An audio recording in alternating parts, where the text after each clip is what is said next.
Good afternoon and welcome to the first Webinar Wednesday of 2024 in this our 10th year of offering up-to-date and informative webinars to the HTM industry.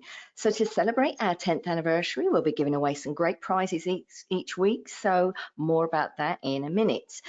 Today we are joined by Chad Holmes, Security Evangelist at Scenario, and Ryan Gonzalez, Director of HTM Cybersecurity at Sedexo. Webinar Wednesday, we would like to thank our sponsor, Scenario. Scenario has one simple goal: to secure every IoT, IOMT, OT, and IT device in healthcare environments, with capabilities ranging from microsegmentation and improved device insight to identifying exposed EPHI and stopping ransomware. Scenario protects hospitals from a variety of modern cyber attacks. Learn more about Scenario at scenario.com or follow them on X at Scenario and, of course, LinkedIn.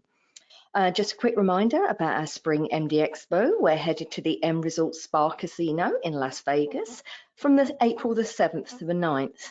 So please join us for 3 days of education, networking, and the latest advances in medical technology products and services. Registration is now open, so for more details, please visit mdexposhow.com.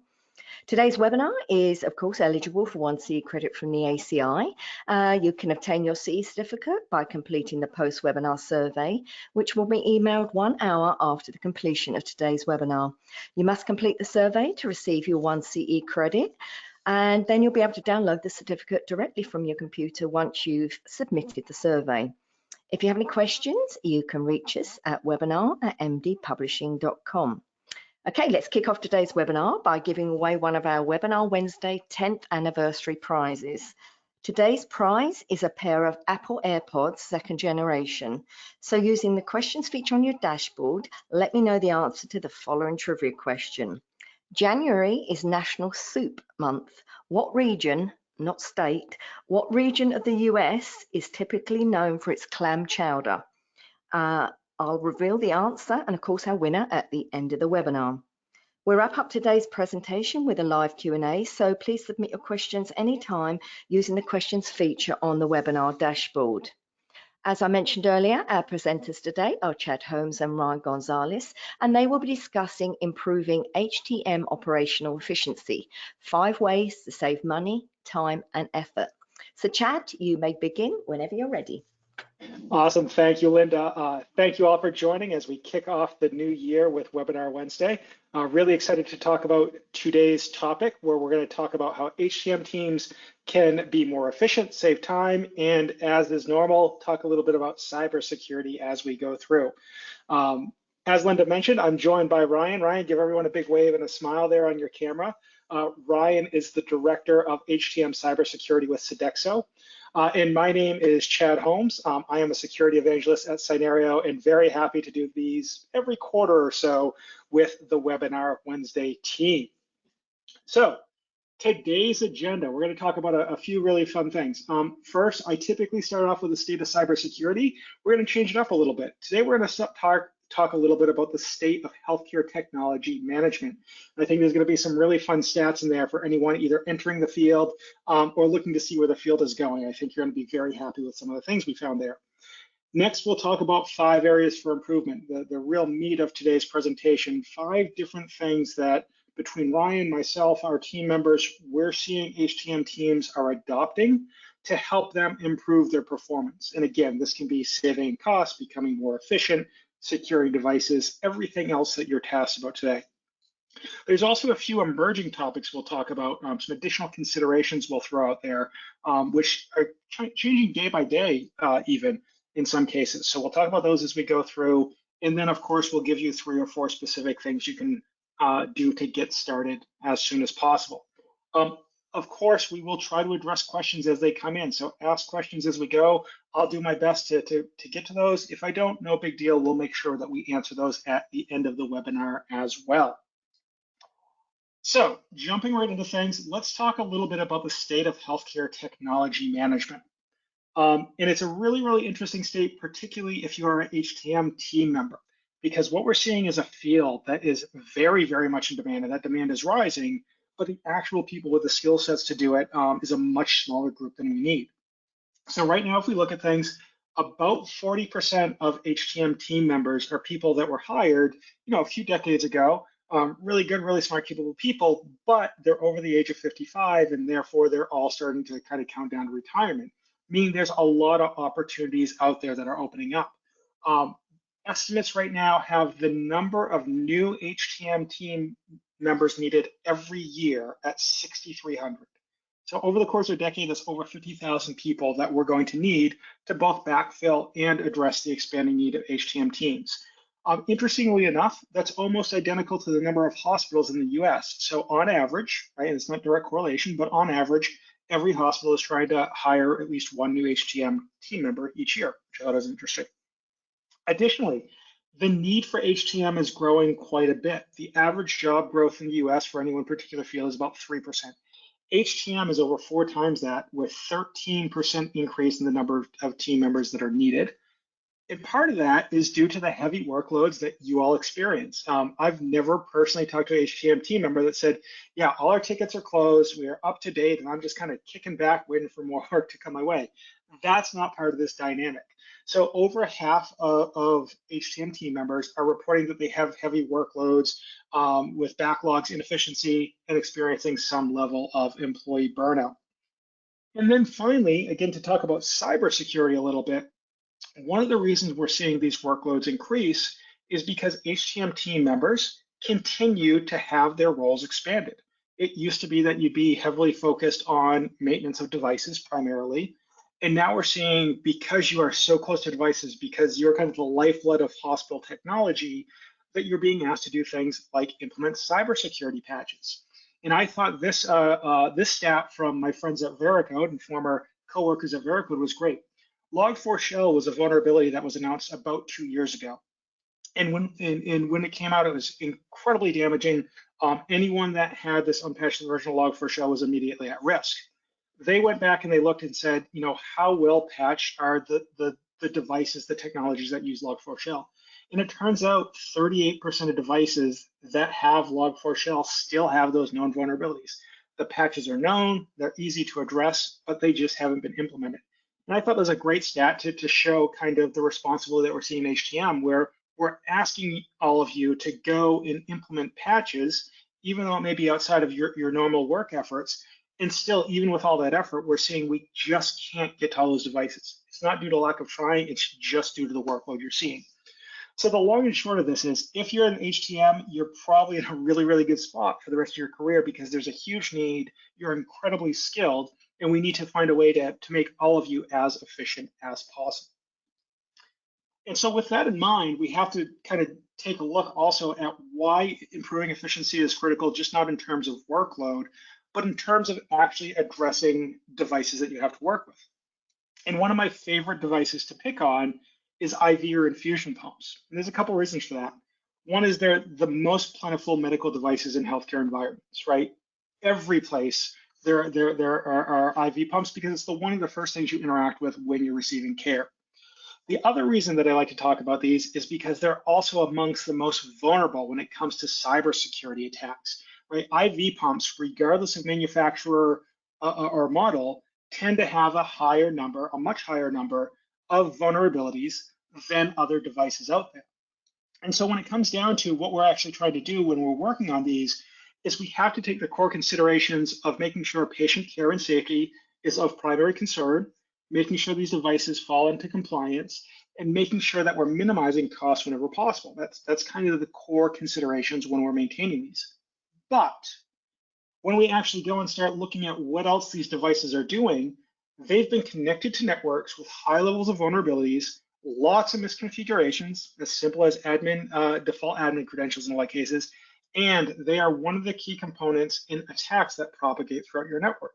So often what happens is something like a phishing email will be sent, someone will click on the link, a ransomware or malware will go in and use these devices to replicate. And that's why we're seeing attacks that are so wide on healthcare environments. And Ryan, I'm going to hand it over to you for just a second. Your team, this is exactly what you do, where you're not only helping HTM team members be more efficient, but actually securing the devices. So do you have any thoughts about either IV pumps or what IV pumps represent in terms of risk and maintenance? Yeah, so absolutely. So when I look at these lists, this list here of the core considerations, I can tell you right off the bat, the clinical staff, they're going to prioritize that first one, that care. Patient care always comes first. So our job as an HTM department, and now cybersecurity being a part of that, is to how can we enable the nursing staff to provide care, to improve the health of all their patients. Our role in that is the safety and compliance, obviously. But nowadays, it also includes all those network connectivity. It's sending data to an EMR or a PACS or a Muse software. And it also includes reducing risks that can compromise the safety of these devices. So when we talk about managing vulnerabilities on these, especially IV pumps, which have usually proprietary operating systems, it's not a Windows device that's getting a monthly list of potential patches. These things sit stagnant for months or years until a vulnerability is found. So we need to keep on top of that so we can minimize these risks that could be potential successful attacks within our environment. Yeah, and it's great that you mentioned operating systems. We'll get to that in a little bit. But one stat I don't think we're showing today, but one of our recent studies has, is the types of operating systems we see in medical devices like this. A lot of times they're not standard operating systems. They're not Windows, they're not Linux. There's some kind of heavily modified, stripped down version of operating system that once it's on the device often becomes unmaintained. So you can't always properly patch that because patches aren't available. But we'll get to that. So let's start talking about 5 areas of improvement. And the very first one is one I present with almost every webinar that I do, but it's incredibly important. And that's knowing the devices you have, right? Getting an accurate inventory, hopefully automated, because just using a CMMS with manual data entry has a lot of downfalls to it. But getting an accurate inventory, getting visibility into devices, and then understanding how those devices are utilized. And I want to be very clear, this is absolutely necessary, but it's not sufficient in either maintaining or securing devices. It's the building blocks upon which that's built. So the first thing I always recommend here is that you have an automated real-time inventory. One of the really interesting things about medical devices is the thing that makes them the most insecure, their network connectivity, their chattiness, their unencrypted payloads, is also one of the things that gives us an advantage in identifying them. Because they're putting all that traffic on the wire, because they're phoning home, communicating with nursing stations, EMR, et cetera, we can easily analyze that data to understand what the device is, who manufactured it, physically where it is in the hospital, and a bunch of other data points. So doing that in an automated way gives you this real-time snapshot, often up to date within seconds, of what you're working with. It also gives you deeper insight into the technology details, not just what the device is, but like I said earlier, who manufactures it, the serial number, if it has patches that are out of date, if it's misconfigured, things like that. So you can actually go in and without having to go and physically touch the device, you can see a whole dashboard of the devices and drill into them. And of course, that includes things like physical location. I think everyone has a story of the IV pump that was in a closet or ended up in a facility 2 miles down the road, right? Understanding physically where those are and how those are being used and utilized will help us better find them and maintain them. And then finally, the really interesting thing, at least from my cybersecurity kind of geeky perspective, is identifying abnormal behaviors here. Can we see if an IV pump is trying to talk to Syria, for example? Or the use case that I present a lot is we found a treadmill one time was actually trying to replicate based on connectivity, again, it had with Syria.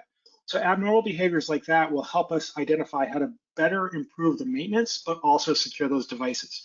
And again, Ryan, this is something that your team does rather efficiently. Do you want to add anything to this? Yeah, so one thing I see is traditional BioMed or HTM shops, they identify devices by your serial number, model number, manufacturer, very device specific things, where your IT shops are identifying devices by IP, MAC address, operating system, different things on both sides. So we need to start bringing those both together so we can be everyone within the hospitals on the same page, because that inventory is really key. Obviously, we all know if you don't know what it is, you can't maintain it. And some of these things can be done manually, but I will tell you, it is about impossible to do all of these things manually. So having a system that automates it really expedites and allows us to put our efforts into areas that are more important. Well, yeah, great. That's great. And we have a question that came in. So inventory and visibility are a big challenge for us. If the devices are off, there's no way tracking it down. Do you have a solution? Ted, really great question. So the way that our technology works is they do have to be on and connected, and that's going to cover a lot of those devices, meaning the time and effort your team has to put in is more focused on those edge cases, those devices that are offline that have gone missing. So from my perspective, there's not a lot we can do. But Ryan, you see this in motion a lot, whether it's location tracking or just feet on the ground. How does your team and your customers handle the issues where the devices are off and need to be tracked down? So if they are something that is sometimes on, sometimes off, then having software like Scenario will capture the latest data from last time it was on, last known location, last known IP, MAC address, that sort of thing. Sometimes they get turned off and they travel to other areas. That is sometimes where we'd use like an RTLS system with an RFID tracker. Those systems are usually pretty robust, where they can integrate with either your CMMS or with your IOMT like Scenario. Those are really the two best ways besides physically going to look for it as devices move around the hospital.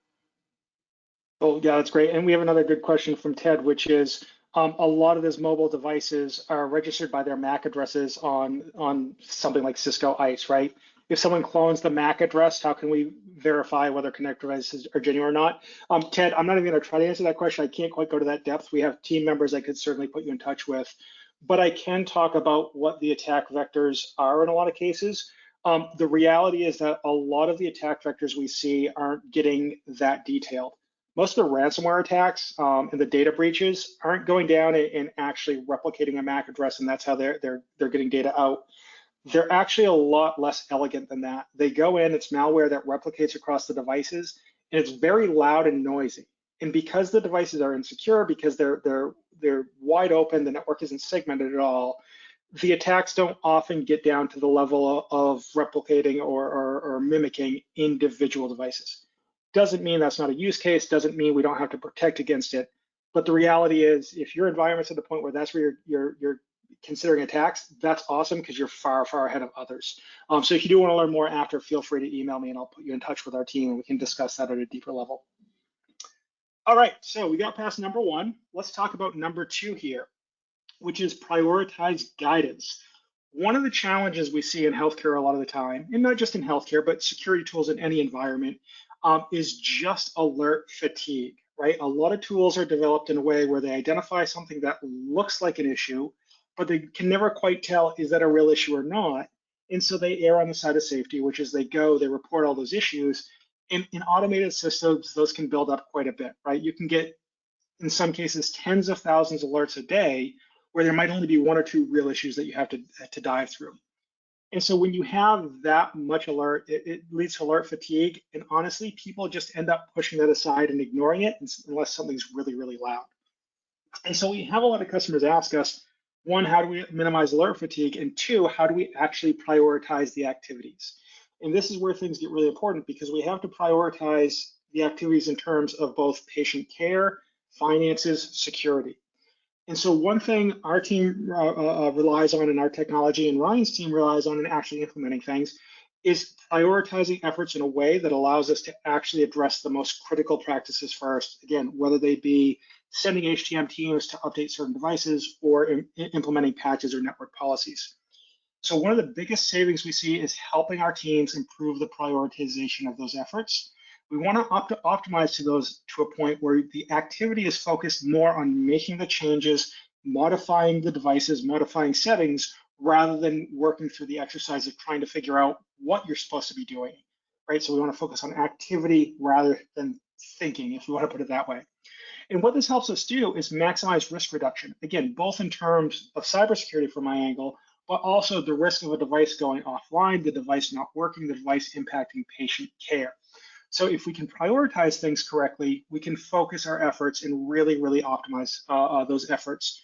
And Ryan, I would love for you to add on to this.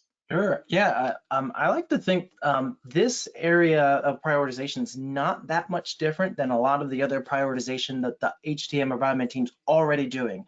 you need to understand which devices in your environment, if they fail or they're compromised, are going to have the biggest impact either on life safety or mission operations or hospital operations. So understanding what are your mission critical devices, your life safety devices, prioritizing those, and then prioritize your vulnerabilities on those devices, because we want to look at the other thing we want to look at is which devices either have the most patient data on them or communicate the most patient data to things like your EMR, your PACS, your Muse systems, because those have the biggest attack surface. And that's where we maximize our risk reduction. You know, if it's going to take down your CT scanner and your ED, it's a really big deal. If it's going to take down a single IV pump in an outpatient clinic, maybe not as big of a priority. So that's also an area where we really need to pay attention to. And the other thing I like about prioritized guidance is it allows us to start measuring things in very simple ways. Not because these are simple tasks, but because when we're reporting up the chain to executives, they don't often want to dive really deep into things. They want to understand how things are improving. So one of our more mature customers has an approach where they go after the top priority actions and they try to reduce them by 5% every single month. Now, sometimes they hit that, sometimes they don't, but that 5% number is something that the executives can understand in a sentence or two and then dive into as needed. Again, not to say that executives can't think deeply, it's just that they have a lot of data and they try to simplify as much as possible. So by prioritizing properly and then reporting on that in a direct way, it's incredibly valuable as you're trying to adopt better practices. Yeah, finding an effective way to measure the work you're doing and the value that work is providing back to the hospital, super important. That's how you get potentially more resources or more dollars allocated to your department. Yep, great point, great point. All right, on to number 3 here, contract consolidation. So I mentioned a little bit earlier that when you're going through and you're automating that discovery and inventory and visibility, you see all the devices, but one thing you also do is you start to see all the manufacturers. And that can lead to some really, really big surprises. One thing that happens is you'll find devices on your network that you don't expect. You can see kind of the top middle of the screen there, Amazon devices, things like Alexas are all over hospitals. And the scary part with Alexas is they're always listening. Even if they say they're not, they're always listening. That's how they work. And so you might actually have some data leakage that may be happening there, or more likely you just have devices on the network that you don't even know about. And so when you start to look into those, you start to realize how big a footprint vendors actually have. And quite often what we see is those vendors have made multiple sales to hospitals. They are serving the hospitals under multiple contracts, and that introduces a lot of inefficiencies, right? And so what you can do if you start to understand what the footprint is you can start to consolidate things that help you minimize on the vendor reliance. That will naturally optimize spending, right? They will take as much money as you want to give them under all your contracts. But if you can reduce those contracts into smaller buckets, it's going to optimize your spending. It will help you control those resources much better over time because you're just going to have better insight into where they are, what they're doing, and how they're doing it. And if done correctly, you can actually improve the frequency of which patches are being applied so they function better and more securely. So again, Ryan, this is something that your team does quite a bit. Can you add a little bit more color to it? Yeah, the justification on do we have a contract or not? Do we have this on run to failure, on call the vendor in when it needs service sort of thing? That's not uncommon. And now we get to extend that to the cybersecurity space where this is something that's just starting to emerge, where a lot of these vendors, including some very big names within the industry, they're offering contracts to maintain patching and cybersecurity levels on their equipment. And this is really great if you don't have the manpower or knowledge, because sometimes it comes with they're bringing in a resource or a software or something like that. But as with anything, it offers us an opportunity to do some contract reduction by bringing that in-house. And that's going to improve your time to patch devices, your patching frequency as well. Because I can't speak for all vendors, but I have seen where at least one large hospital system had one of these contracts, a major vendor who's supposed to be coming in to patch their fleet of devices quarterly. 6 months go by, 9 months go by, almost a full year, and they still hadn't showed up to patch. So now there's all of these vulnerabilities that are present in these devices and these dollars that are going out the door to pay for this, and they're not receiving the results. Because just like in a biomed shop, these vendors have more work and than often not enough time. So these critical patches tend to fall in the back burner for them too, because it's the same field service engineer who does the break fixes, does the cybersecurity patches. So when you're able to bring it in-house, you can have control of that. You're not playing that waiting game. You're not leaving your equipment vulnerable. You're able to improve your ability to control that work. The last thing I'll also say is I always encourage everyone for in those instances where you do have a contract for service on your device, find out if it includes operating system or cybersecurity patches. In a lot of cases, it does. You're paying for something that you're not getting. And if you're paying for it, make sure they're doing it. And if they're doing it, make sure they're providing documentation that it's happened. Yeah, and just glancing at the screenshot real quick, there's at least one vendor on there that if you have a contract with them, you want the cybersecurity patch as quickly as possible. I'll let you all dig through that and figure out what one it is. With that fun little game, I do have another question that came in. Is there current benchmarking data for remediation or approved processes for mitigating controls to understand what are the most implemented and most beneficial in various scenarios? Okay, so Manuel, good question. I'm going to paraphrase that a little bit, which is, how do we make sure we're focusing our efforts in benchmarking against what is the best practice?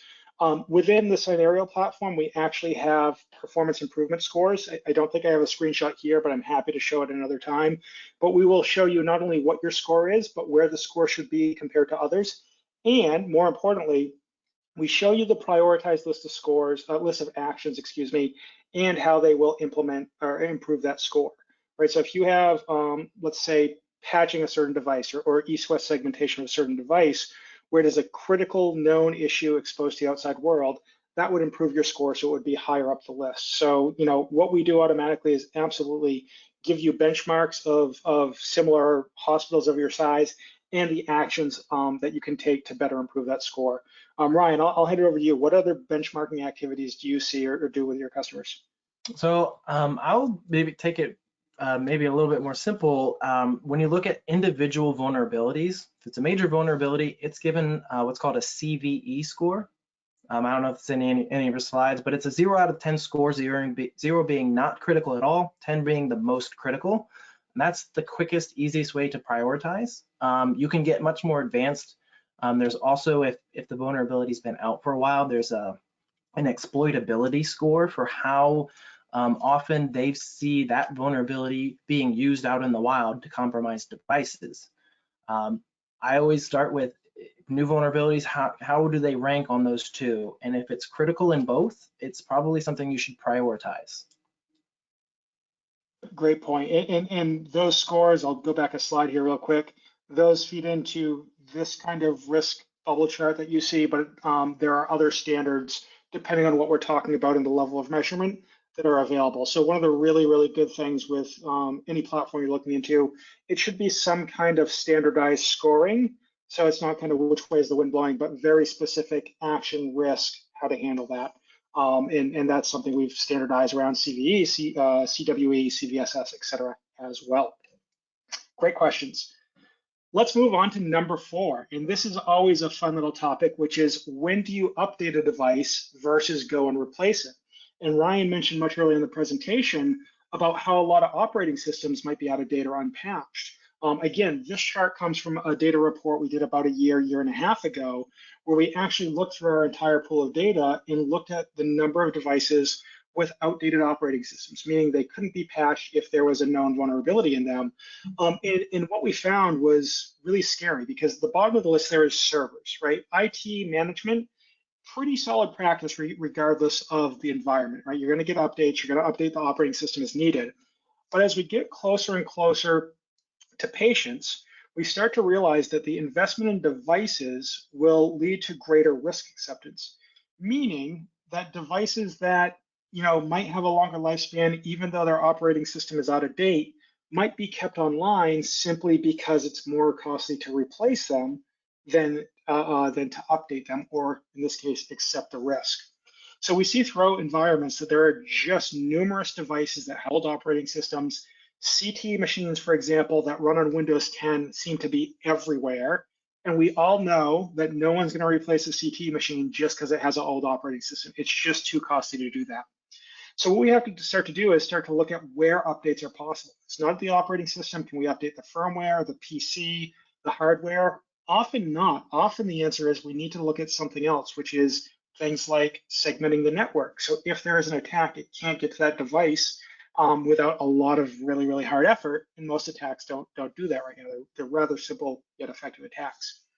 So what we want to do whenever possible is secure those devices, keep them in place, extend the device life cycle. The longer we can keep it on, the longer it can treat patients, the cheaper, at least in theory, our healthcare becomes while still being effective. And at the end of the day, that gives us a higher ROI. So again, Ryan, this is something your team works with all the time, which is when do we replace something? When do we just update data? Can you dive into that a little bit more? I mean, unfortunately, legacy equipment, it's not a new problem. So extending the life of any medical equipment, it becomes a very easy and tangible cost-saving mechanism for the hospital. You know, this is something they can see, they can see, feel, touch sort of thing in terms of how they can save money by not replacing equipment. So we can aid that on the cybersecurity side by the updates. So I have actually, my team has had good success with doing updates on certain really expensive imaging devices like the CT that you mentioned, that's $1 million, where oftentimes you can, if it's say it's Windows 7, you can update it to a Windows 10 or Windows 11 by replacing the PC with new operating system and a firmware upgrade to the device. That's becoming more common with newer generations of equipment. That old stuff, unfortunately, the reality is a lot of that old stuff, that especially you'd be amazed at how many Windows XP devices I see out there in the environment. Those most likely are not upgradable. So when that's the case, we start to look at how we shift our efforts from doing remediations and patching to the mitigations, like you mentioned, that microsegmentation. Are there any open ports we can disable? Is there RDP we can turn off? All these alternative controls, because the cybersecurity state of that device is going to remain static or get worse as new vulnerabilities are discovered. But there's alternative controls you can put in place to kind of make it safer to have in the environment. Yeah, and I always like to talk about one other topic here, which is just because you sunset a device does not mean it goes out of service, right? It's not unusual, one, for us to find sunset devices still on a network that somehow never got taken out of service, right? Or more likely, just because your hospital isn't using that device doesn't mean others won't. So as we get into more rural or underfunded hospitals, or as we kind of expand to more corners of the globe, we're seeing second and third hand devices that are opening the doors wide open to risk, both in terms of ability to deliver care and in terms of cybersecurity. And I'd imagine your team sees that all the time as well. It's super common for the hospital to go through the whole capital planning process to replace this outdated device, buy the new one, get it in place, and the clinician asks, well, can we keep the old one too? And in most cases you say no, but every so often there's a good reason they can justify it stays in place and it stays as that risk in the environment. And you're absolutely right. There's a lot of companies now who buy old equipment, refurbish it, resell it to these rural hospitals that don't have $1 million for a new device. So it's just going to keep getting more and more prevalent. Yeah, and just again to dive into the cybersecurity side of it a little bit more, when we're talking about these devices being refurbished and redeployed, we're absolutely talking about patient care. It's not kind of the science fiction horror story of where attackers will go in and start messing with the controls and overdose patients and things like that. But what happens in an attack is those devices get taken offline. And whether a device goes offline because of a hurricane or a flood or a cyber attack, it still impacts the patient care. So as we have more and more of these devices that are not maintainable, that are not secure, that absolutely bleeds over into patient care and puts more risk on the patients and, of course, more frustration and fear with the clinicians. All right, moving on to number 5, minimizing cyber incident impact. So again, I don't think a lot of HTM team members get into the field to become cybersecurity experts, but increasingly we're asking you to do that work. Even if you don't fully understand it or fully dive into it, you know that you're getting tickets that say X and Y and Z patches have to be applied, or these actions have to be taken because of cybersecurity issues. And one of the reasons for that is we have to start changing our mindset in healthcare from preventing attacks to recovering and stopping them quickly. Or I should say stopping and recovering them quickly. The reality is that healthcare attacks are not going to stop, right? A lot of these attacks come from overseas to countries where we can't swoop in and arrest people that are attacking us. Healthcare is an incredibly valuable, financially valuable field for attackers to go into because ransoms are paid at a high rate. EPHI patient data is incredibly valuable in the black market. And at the end of the day, the risk is worth the reward to them. And if we look at some of the stats from 2023, they're actually absolutely terrifying. Last year, we had the highest number of patient data records exposed all time. The previous high was back in 2015, give or take, when an insurer was breached and had nearly 100 million records. That was the previous high. We have finally eclipsed that for the first time, and that's not a good thing. To put that in perspective, about 1 in 3 patients in the US last year had their data exposed in some way, which is just an unbelievably high number. Roughly 95% of those attacks also were cyber attacks, right? The days of someone printing something off and leaving it on a printer, or someone accidentally walking out with a thumb drive with data, those are not how these attacks are happening. These are true cyber attacks and hacking incidences. Of those records, those came from 550 individual data breaches. 89% of hospitals have reported attacks. I'd actually argue the other 11% also got attacked and they just don't realize it or didn't want to report it. So, healthcare is firmly under attack. It's not just 1 or 2 hospitals here. It is about 10% of the hospitals in the US on an annual basis. And the names and the numbers here make it really clear. If you look up in my neck of the woods in the Northeast, New England, for anyone not paying attention to the question that Linda asked earlier, University of Vermont, .32 Health, both of these had multi-million-dollar, meaning $60 and $100 million outages that took them offline for months. Common Spirit acquired a healthcare chain that got breached, and that cost $150 million. Scripps was $120 million with a couple dozen facilities offline. And then St. Margaret's Health in the Midwest actually got hit by a ransomware attack, continued to provide care to their rural community, but then because they weren't properly tracking the data because their systems were down, they weren't able to bill for that care, and the financial realities of that situation actually led to them closing the doors. So as we're going through and we're updating these devices and we're patching them and making sure that they're providing safe and secure care, we have to recognize that we're under a new set of cyber attacks that kind of protecting against phishing emails and putting firewalls in place. That's not sufficient. Those are the building blocks we have, but it's not the sufficient actions needed to better protect our environments. We have to do a better job of practicing defense in depth. That's really easy to say, right? Any security practitioner will tell you that. But we have to do a better job of taking a bend, don't break attitude. Accept that we're going to be hit by attacks and try to limit those attacks to a handful of devices rather than an entire system. And then at the end of the day, we really want to improve the detection of devices and response to those. We've done whole other webinars with Webinar Wednesday on those. So feel free to go back at those. If you can't find them, let me know, and I'll gladly point you to the links where we talk about what the attacks actually look like. And at the end of the day, we want to minimize the impact. We want to make sure that mortality rates are going down. To be clear, about 1 in 4 cyber attacks leads to higher mortality rates simply because of an inability to provide care to patients. We want to avoid those $100 million recovery costs because the $100 million the hospitals are spending to recover is money that would be better spent on patient care. And the worst case scenario is continued closures, and that's what we're really trying to avoid. So again, Ryan, I'm going to turn it over to you. There's a lot to cover here, but when your team is helping people secure their environments and improve the efficiency, where do you even start? So this is actually a really, really important point for the HTM departments to take note of, because one thing I am starting to see is when we're talking about how HTM departments are regulated within hospitals, and both Joint Commission and the DNV accreditations are starting to ask for what is your incident response plan for ransomware incident.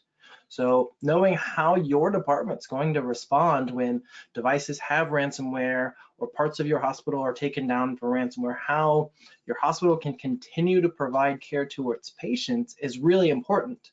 Part of our role within that is knowing how our networks and our equipment operates. So it's really important for us to have network maps for all of our networked equipment, knowing what devices talk to what other applications or other devices, knowing where maybe we can potentially do some active containment. So we continue to provide patient care, but we stop the spread of an incident. That stuff is becoming more and more important, and those are questions that Joint Commission and DNV are going to start asking. Yeah, and Ryan, I'm not even sure you've noticed, but we're actually launching new compliance reporting. So as JCO, as HICCUP, as other regulatory bodies are going in and looking more and more at medical devices and your practices around them, we're finding that there are automated preformed reports that can easily be pulled to at least address some level of those queries. So that can be incredibly valuable rather than having to generate those individually. I love the easy button. I love it. We have lots of easy buttons. Okay, so moving on. So we've talked about those 5 key points. And again, I'm happy to pass along this to anyone that looks at this, that wants to look at it, excuse me. But we do have some additional considerations. Now, these are things that are changing kind of day by day, minute by minute in some cases, but they're things that are generally trending in the right direction in terms of providing resources for healthcare facilities. So the first thing, I'm always surprised how many people don't know about CISA.gov. So if you're in the US, this is your tax dollars at work. CISA.gov is in charge of providing guidance and support for critical infrastructure. They've done a much, much better job of including healthcare in critical infrastructure, which kind of seemed like a no-brainer. I'm not sure why it took so long. But if you go to CISA.gov, you're going to find a bunch of tips and guidance for cybersecurity. They can help you run tabletop exercises. So if you want to simulate a ransomware attack, for example, they can help you go through that and make sure not only that you recover from it, but you also provide patient care while you're going through. They sponsor joint advisories. Things like the Cyber Health Working Group is incredibly valuable in understanding what your peers are doing to better improve their environments. And then they have individual efforts like Stop Ransomware or HPH. So if you haven't been there, go check out CISA.gov, look at the healthcare section. I think you'll find a lot of really interesting stuff. We're also seeing that there's a lot of funding and research that's being heavily focused by the current administration on healthcare. Now, I want to be very clear, no government, regardless of where it is, how they're funded, is going to solve all your problems. But at least we're starting to see more action in terms of protecting healthcare facilities. So we have things like the Patch Act, which will provide resources and training for literally patching devices, both, again, for patient safety and security. We have things like the Healthcare Cybersecurity Act, where they'll provide funding to help better secure environments. There's a great program that ARPA-H runs called DigiHeals, where DigiHeals was launched specifically as an investment fund by the US government to take technologies found in other industries and apply them to healthcare, right? That can be a really hard jump to go from military, for example, to healthcare, but that's what DigiHeals is working to do. And then we even see some states. New York State has implemented a cybersecurity strategy which focuses a lot on healthcare and provides funding and training for healthcare as well. So the really good news is hospitals, if left to their own devices, are having a really, really hard time finding the resources to properly secure and maintain their environments, but we see that there's probably going to be more funding and support down the road. We're also seeing, and this is something that you can all look at today, local industry groups are recovering again from the pandemic. We saw a real dip in attendance for obvious reasons over the last 3 years, but what we're starting to see is over the last 6 to 12 months, these groups have really started up again. So you have great MD Expo events. Ryan is the chapter president of HTMA Ohio. There's a bunch of other HTMAs out there. I'll be speaking at the February 1st or 2nd, what date it is, event with Ryan. So I'm really excited for that. We have things like Amy Exchange. We have HIMSS. We have local HIMSS chapters. There are plenty of local chapters you can get involved with. And if you're not involved with one, you should try to do that in the next month or so and make that part of your professional development, because it's really good in learning new things. Also really good if you're starting to look for new jobs. Ryan, any other resources that you see coming through or anything you want to hit on here? No, sure. I just want to say all these industry groups on the right-hand column, one of their main goals is to make sense of all these other things in the left and the middle columns, all these different frameworks, all these different recommendations. They're not always clear cut. You know, sometimes there are documents that are hundreds of pages long. So our goal, you know, as one of my goals as part of the board member for the Ohio HTMA Association is how do we help local professionals navigate some of these spaces. So, and the shameless plug, the HTMA Ohio conference is February 1st and 2nd. We have a whole list of really awesome speakers, including Chad and our keynote speaker, Dr. Jeffrey Smoot, who's going to talk about AI and how it impacts the HTMA industry. So hope to see everybody there, and hopefully everybody comes out. And if you're not in Ohio, then I'll see you in Vegas for the MD Expo, right? And if you want a primer for that AI discussion, Daniel Brody and myself did a webinar Wednesday, Gen AI, back in November. It's the one where a bear walked across my window just as we're getting ready to present. So that was an interesting one, a literal bear. So if you want a little primer there, we do have a webinar Wednesday I can point you to.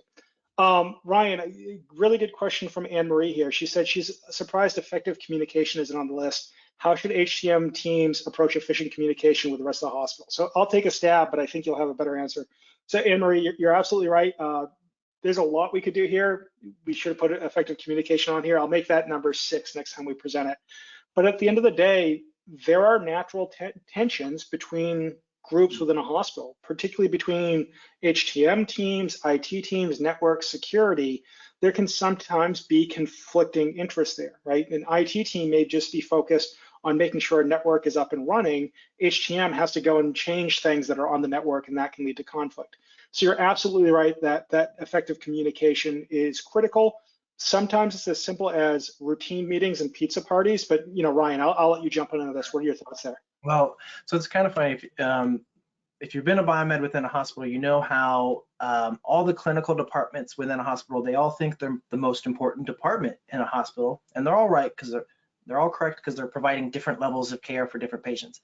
The IT is the same. There's a bunch of different departments within IT that all think they're the most important, and they all have their own little role in delivering that. So from BioMed and HTM, that is tricky for us to navigate and know who are the right players. So my recommendation is find out what committees your IT group already has. They probably have a change board committee. They probably have a cybersecurity committee or some sort of IT security committee.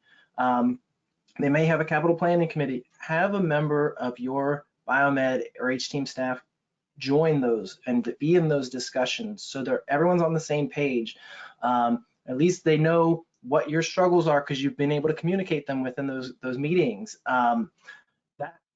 The everyday communication is going to help the emergency or break fix communications. So you've already established in those meetings or those committees where the gray areas start and stop. That's what I always see the biggest issues is those gray areas but on different devices, and nobody's actually sat down to really hash out where do my responsibilities start and stop, and then who are the key players. So maybe it's not clear where HTM stops, troubleshooting and networking starts, but maybe since you've been in those committees, you know those folks, you can now just call them up on the phone or send them a Teams message, and you can troubleshoot it together because they know it's no longer the pointing a finger both ways. It's identifying this is a group problem that's restricting care. And of course, Ryan, I'm going to give your team a plug here, but as HTM teams grow and expand and kind of change with time, they're starting to bring in folks like Sedexo Healthcare to help with that change.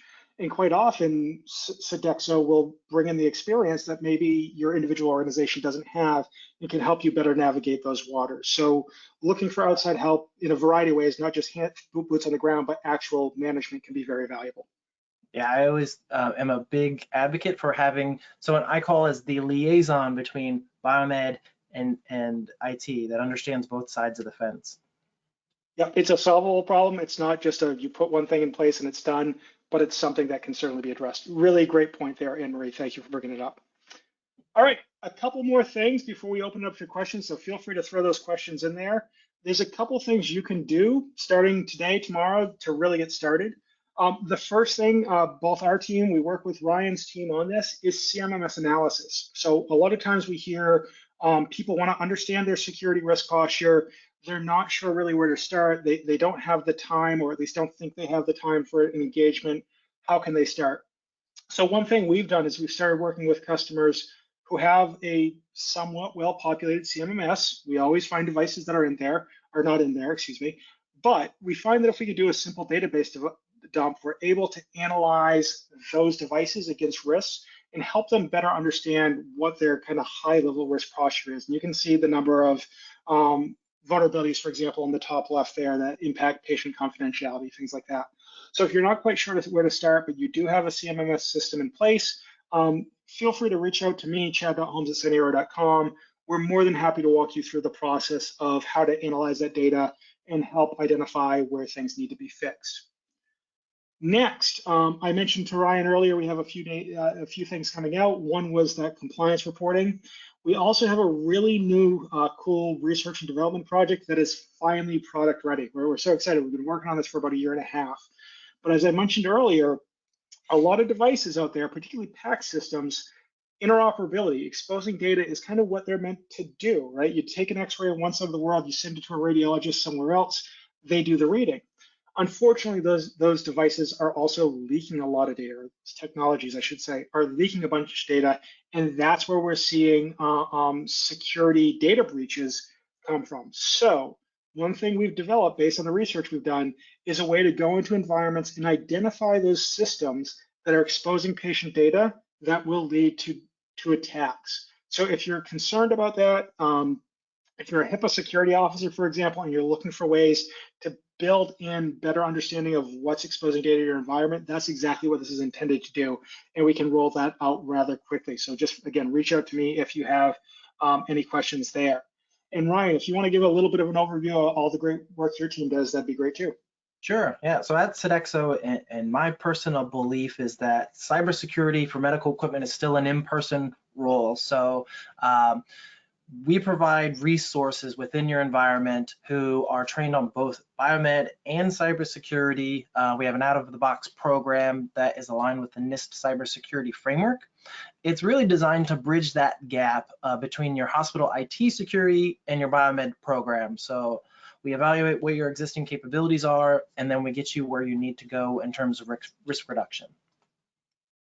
So and reach out to me. Yeah. No, there. Yeah. Sorry, Stephanie, there. Highly recommend reaching out to Ryan. Their team does just absolutely outstanding work.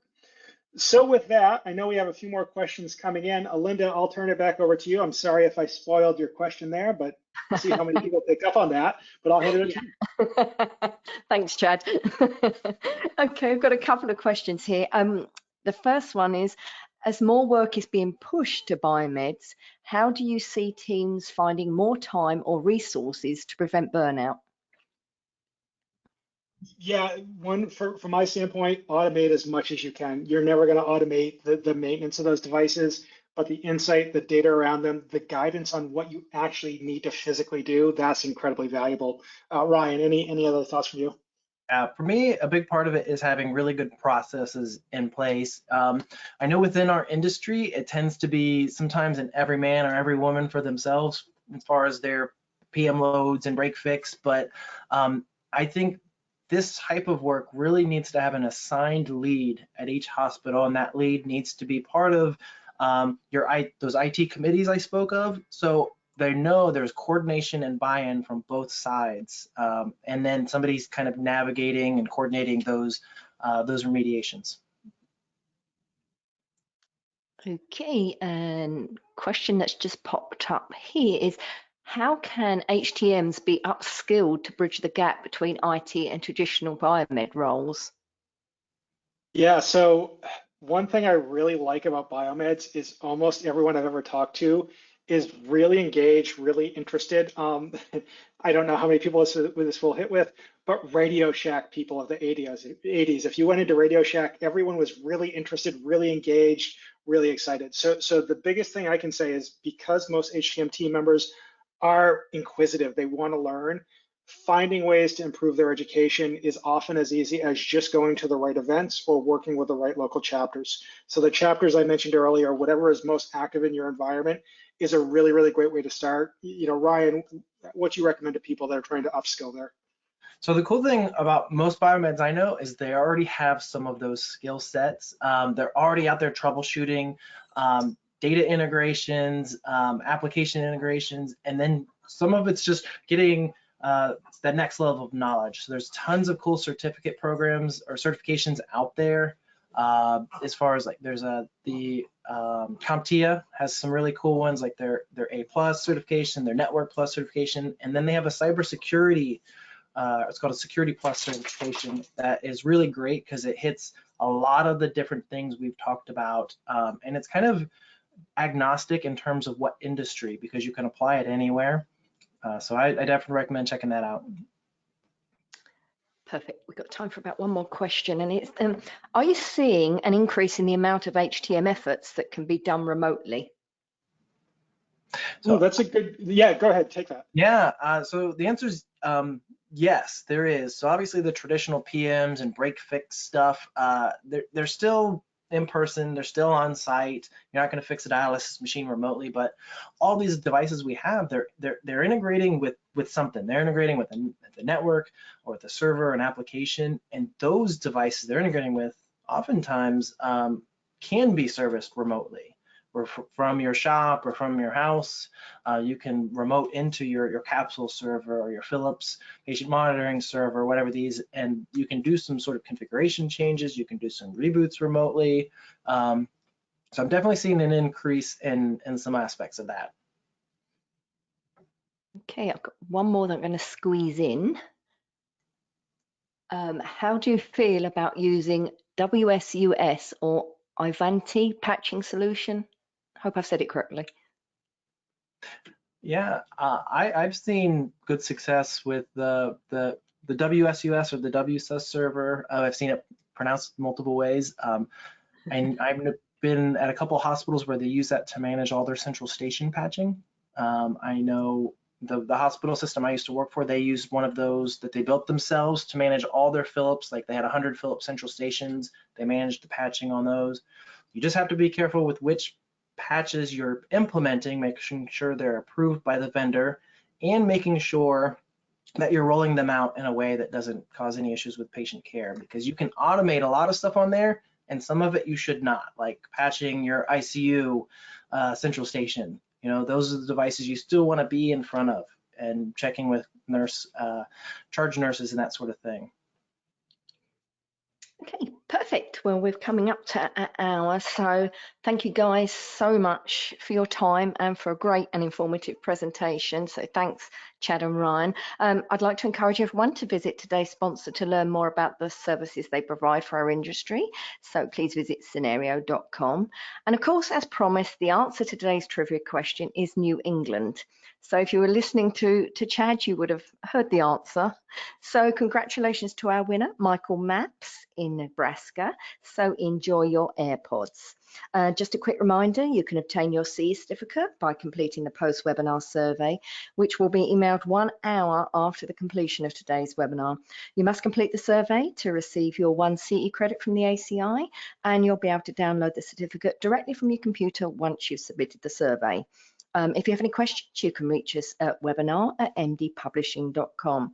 I'd just also like to point out, if you've missed any of our past webinars, including those by today's sponsor, Scenario, please visit webinarwednesday.live and you'll be able to view our whole webinar archive. We'll be back next week with another webinar and, of course, another 10th anniversary prize. So visit webinarwednesday.live for more details and complimentary registration. Thank you once again for your time today, and I hope you enjoy the rest of your day. Thank you, everyone.